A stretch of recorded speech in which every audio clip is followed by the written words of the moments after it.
നമസ്കാരം, കൊട്ടാരക്കര മീഡിയയിലേക്ക് സ്വാഗതം. ഓടുന്ന ബസ്സിൽ ഇനി വിശന്നും ദാഹിച്ചും യാത്ര ചെയ്യേണ്ട. KSRTCയുടെ ഡബിൾ ഡെക്കർ ബസ്സിൽ തിന്നും കുടിച്ചും നഗരക്കാഴ്ച കാണാൻ വഴിയൊരുക്കുന്നു.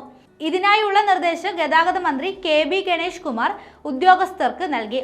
നഗരത്തിലെ വിനോദസഞ്ചാര കേന്ദ്രങ്ങളെ ബന്ധപ്പെടുത്തി സർവീസ് നടത്തുന്ന ഇലക്ട്രിക് ഡബിൾ ഡെക്കർ ബസ്സിലാണ് യാത്രക്കാർക്ക് പുതിയ സൗകര്യം ഒരുക്കുക.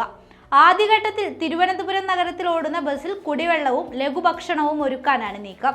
അടുത്ത ദിവസം തന്നെ പുതിയ സൗകര്യം യാത്രക്കാർക്ക് ലഭ്യമാകും. ബസ്സിനുള്ളിൽ പ്രത്യേകമായി തയ്യാറാക്കിയ റാക്കിലാണ് ലഘുഭക്ഷണവും പാനീയവും സജ്ജീകരിക്കുക. ആവശ്യമുള്ള യാത്രക്കാർക്ക് ബസ്സിലെ കണ്ടക്ടർക്ക് തുക നൽകി വാങ്ങി ഉപയോഗിക്കാം. വേനലവധി കാലത്ത് ഇലക്ട്രിക് ഡബിൾ ഡെക്കറിൽ യാത്ര ചെയ്ത് നഗരക്കാഴ്ചകൾ കാണാൻ കുട്ടികളുടെയും കുടുംബങ്ങളുടെയും തിരക്കേറുകയാണ്.